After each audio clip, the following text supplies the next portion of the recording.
안녕하세요. 저희는 한국공인회계사회와 청년 전문가 그룹 스타트업 랩이 함께 만든 콜라보 프로젝트입니다. 저희 방송은 스타트업과 벤처기업이 평소에 느꼈던 경영관리 이슈들을 같이 고민해보고 적재적소에 꿀팁을 제공하는 짤방 형식의 방송이라고 이해하시면 좋을 것 같습니다. 오늘 첫 시간으로 선율 농법인의 박예희 농사님 함께 하셨습니다. 안녕하세요. 안녕하세요. 박예희 농사라고 합니다. 반갑습니다. 오늘 이제 첫 시간 아무래도 스타트업들이 뭔가 경영관리 활동이라고 하면 이제 고용을 또 빼놓을 수가 없거든요. 그렇죠. 그래서 이제 고용을 하게 되면 여러 가지 이제 고민해야 될 사항들도 동시에 생겨나고요. 많은 스타트업들, 벤처기업들 이제 고용 상담 많이 하셨을 텐데 가장 많이 질문 물어보는 거 뭐 이런 거 있을까요? 대부분 이제 물어보시는 거는 거의 많은 스타트업 분들이 고용을 처음에 하는 게 아니라 의기투합해가지고 같은 지인이 직원이 되는 경우가 되게 많기 때문에 그렇죠. 이렇게 해가지고 잘 이루어져가지고 좋은데 네네. 이게 좋지 않게 서로 약간 머리를 쥐어 뜯으면서 헤어지는 경우 이렇게 좋지 않게 그렇죠. 그렇게 나오면 정말 중내 사내 만에 그럼요. 이러면서 또 갑자기 농사님을 찾아가게 될 수도 있겠죠. 이제 뭐 죽을 때까지 서로 이제 얼굴 안 보게 되는. 저희 방송을 본격적으로 시작해 보도록 하겠습니다. 오늘 먼저 제목을 보시면 죽어도 살아야 하는 스타트업의 생존과 성장을 위한 노무와 세무의 꿀팁 정리라는 제목을 저희가 달아봤는데요. 먼저 많이 이제 물어보시는 질문 중에 하나예요. 처음에 이제 스타트업에 합류하는 멤버들의 성격을 봤을 때 정상적인 뭐 입사 절차를 통해서 합류한 직원이라기보다는 우선은 간헐적으로 뭐 업무 좀 도와줘. 그렇죠. 아니면은 뭐 우리는 프리랜서로 뭐 우선 대충 하자. 뭐 이런 식의 제안으로 시작하는 경우가 많거든요. 그렇죠.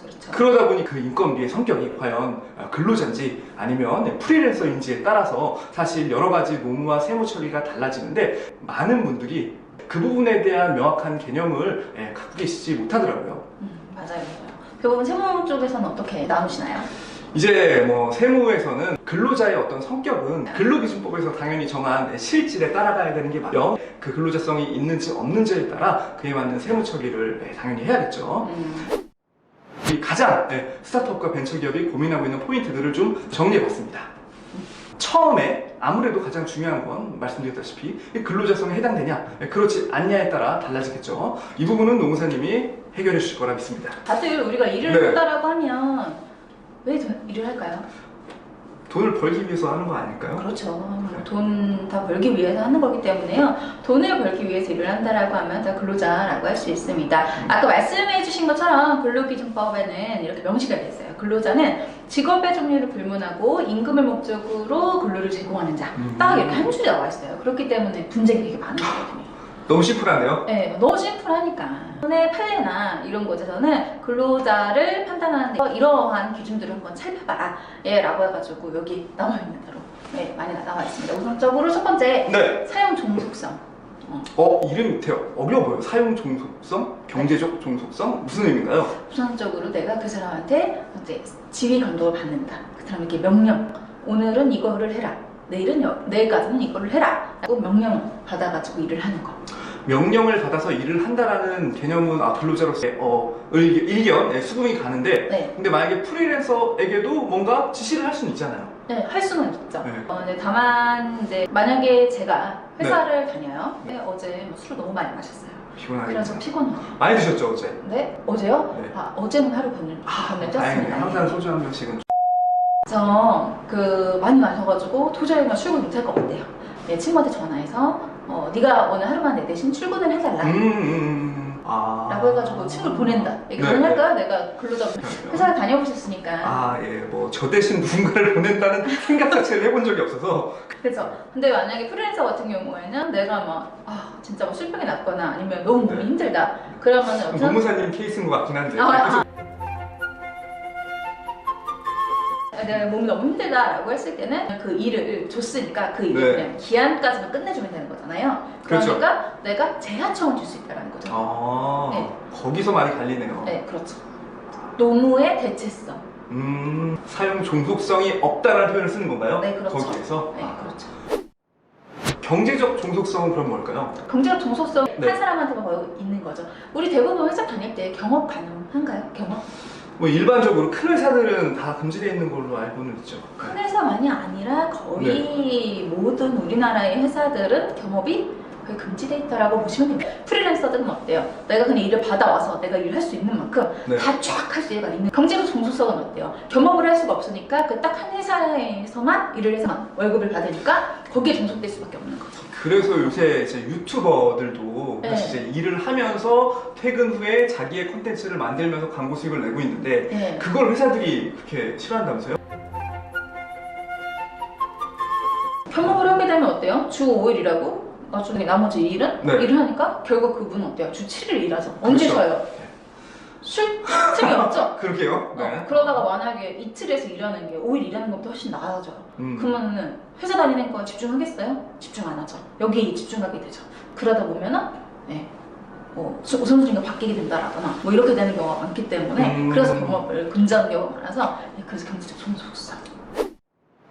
그럼 이제 약간 정리하자면 그러니까 사용 종속성 한마디로 일을 시키고 지시할 수 있냐 그런 네, 것들을 그분이 책임하에 일을 마무리해야 되면 근로자성이 그렇죠. 있는 거고 아니면 이 사람이 어찌됐건 주어진 결과물을 기한 내에 다른 사람을 통해서 진행하더라도 온전하게 수행을 하면 약간 프리랜서의 성격에 가깝고 그렇죠. 경제적 종속성은 역시 소득을 창출하면 그 사람은 프리랜서 네, 그렇죠. 하나의 소득을 창출하면 근로자로 볼 수 있다라고 그렇죠. 말씀하셨네요.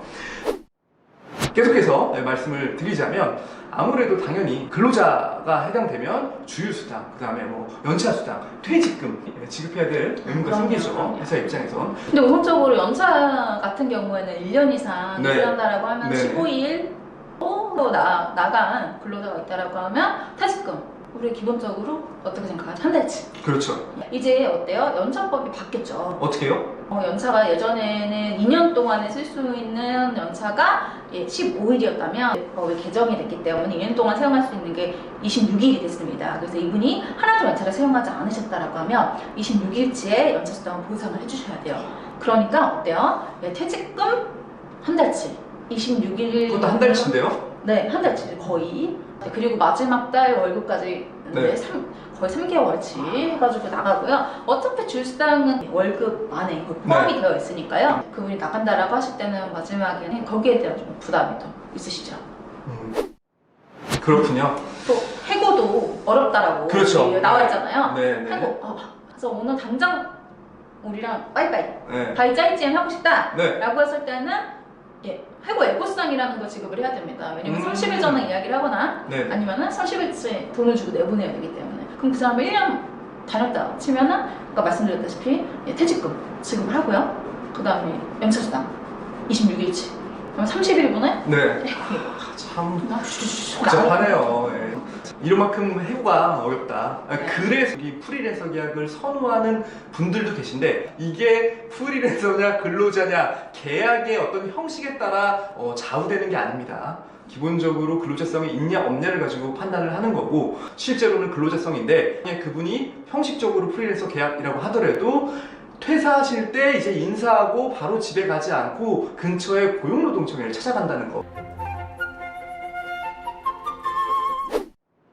그리고 또 이제 4대 보험, 과태료, 그 다음에 원래 본 보험료, 근로계약서 미작성인 거죠. 그러면 얼마인가요? 근로계약서 미작성한 거에 대해서는 500만 원 이하의 벌금입니다. 근데 중요한 거는 이럴 때 다 물어보시죠. 벌금이 그럼 얼마나 나요? 그렇죠. 궁금하죠. 네. 근데 중요한 건 500만 원 이하의 벌금에서 벌금이 얼마인 게 중요하지 않습니다. 왜냐면 이건 벌금형이기 때문에요.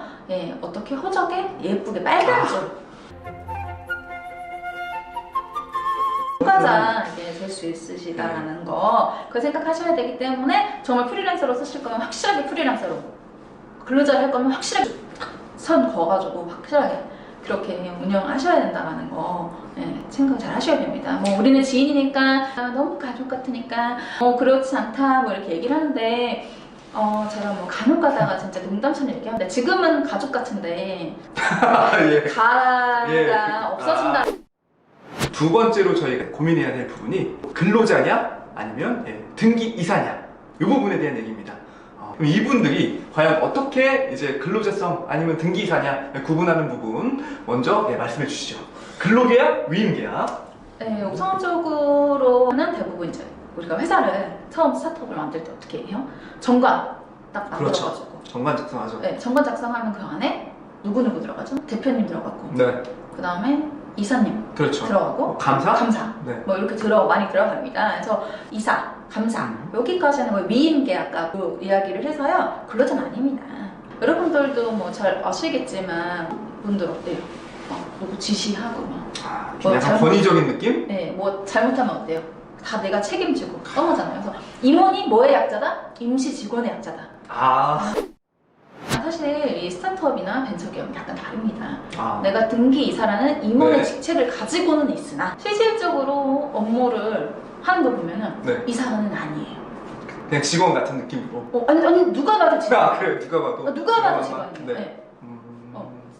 거기에서 지휘 감독을 하고 회사를 운영해서 막 하는 거는 대표님한테 맡겨요. 대표님한테 의사결정 권한이 다 이제 집중되어 있는 거네요. 그렇죠. 그러면 그 사람은 무늬만 등기이사, 의사인 그쵸. 거고 실질적으로는 근로자다. 그렇죠. 그러면 외관과 또 실직이 달라지는 문제가 그렇죠, 생기는 그렇죠. 건데 그럼 어떤 차이가 있을까요, 노무적으로? 그럼 말씀드렸다시피 실질적인 게 노동법적으로 굉장히 중요하거든요. 그래서 실질적으로 이분이 근로자처럼 일을 했다라고 하면 이분은 그냥 근로자인 거예요. 그래서 근로기준법 보호를 받기 때문에 앞서 말했던 퇴직금이라던가 연차수당이라던가 네. 해고를 했다라고 하면 해고 예고수당이라던가 이런 것들이 발생을 하게 되는 거고요. 그리고 또 이게 등기를 하지 않고 비등기 이사. 그렇죠. 그냥 비등기 이사 분들 계시죠. 나는 비등기 이사기 때문에 근로자다. 그러니까 나에게 퇴직금을 하고 하는 경우가 있을 수도 있어요. 그렇죠. 또 네. 그렇게 주장할 수 있겠네요. 반대로. 네. 근데 알고 보니까 이제 그 대표님은 바지였던 거예요.